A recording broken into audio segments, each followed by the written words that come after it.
বেগুনের চপ তো অনেক খেয়েছেন। দেখুন তো আজকে আমি যেভাবে বেগুনের চপ ভাজি করছি, তো এইভাবে কোনো দিন ভেজে খাওয়া হয়েছে কি না? আসলে কি বলুন তো, এই শীতের সময় না এই চপ টপগুলো ভাজা খেতে না দারুণ লাগে। তো আমার ঘরে তেমন বেগুন ছিল না, দুটো বেগুন ছিল, তা আবার পোকা।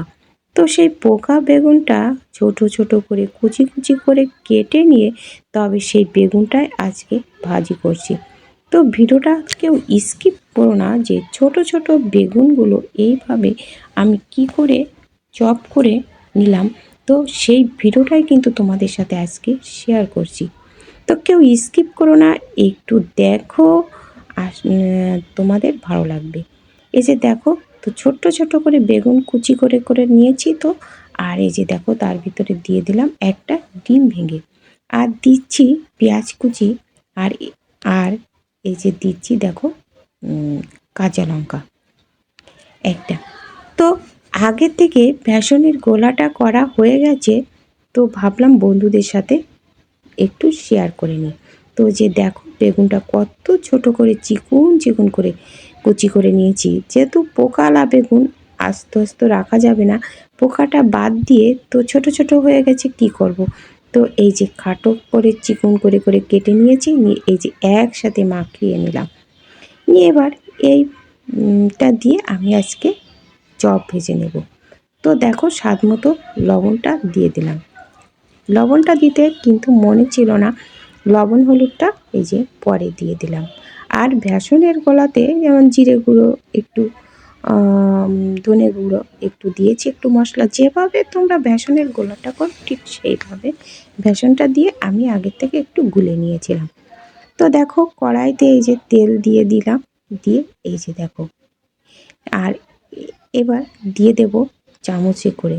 আর আগে থেকে কয়েকটা চপ ভেজে নেওয়া হয়ে গেছে, তো দেখো সে ভিডিওটা তোমাদের সাথে আগে থেকে শেয়ার করতে পারিনি।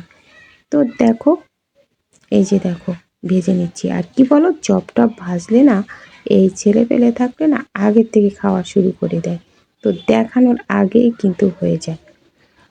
তো এই যে দেখো চামচে করে এইভাবে কেটে দিলাম। তো তোমরা ছোট্ট একটা ভিডিও কেউ স্কিপ করো না, প্রথম থেকে শেষ পর্যন্ত দেখো। তো এই যে গোলাটা দিয়ে দিলাম, এই যে এক পিঠ হয়ে গেলে আর এক পিঠটা এইভাবে আমি ফিরিয়ে দেব। এই যে দেখো, তো ঘরে যেটা ছিল সেটা দিয়ে আমি আজকে এই চপটা তৈরি করছি।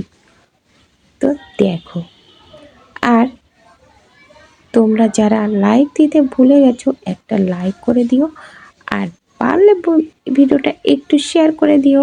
আর নতুন বন্ধুরা আমার চ্যানেলটা সাবস্ক্রাইব করে পাশে থাকা বেল আইকনটিতে ক্লিক করে রেখো, তাহলে পরবর্তী ভিডিও আপলোড হলে নোটিফিকেশান অতি সহজে পৌঁছে যাবে। আর এই চপটা না একটু লাল লাল করে ভেজে নিতে হবে। আর এই সময় গ্যাসের আঁচটা কিন্তু একটু মিডিয়ামে দিতে হবে।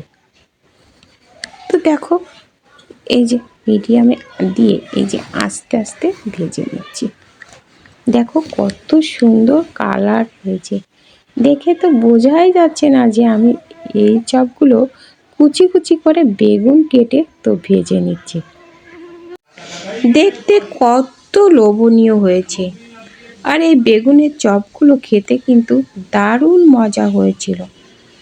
এবার দেখো এই তেলের ভিতরে আমি বাকি যে টুকু রয়েছে ওইটুকু আমি ভেজে নেব। তো এই যে 1 চামচ 2 চামচ করে দিয়ে দিচ্ছিলাম, কিন্তু আমার আবার তর সহ্য হচ্ছে না। তো আমি কি করব, যে সবটুকুই একবারে ঢেলে দিলাম।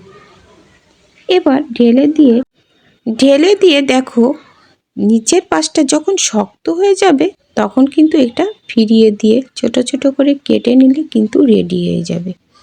তো বন্ধুরা আজকের ভিডিওটা তোমাদের কাছে কেমন লেগেছে, আশা করি ভালো লেগেছে। তো এই যে দেখো ফিরিয়ে দিলাম, দিয়ে এই যে এরকম ছোট ছোট করে কেটে নিলে আমার চপগুলো সব রেডি হয়ে যাবে। একটু কড়া করে ভেজে নিই, এই যে দেখো নামিয়ে নিয়েছি, দেখো কত সুন্দর হয়েছে।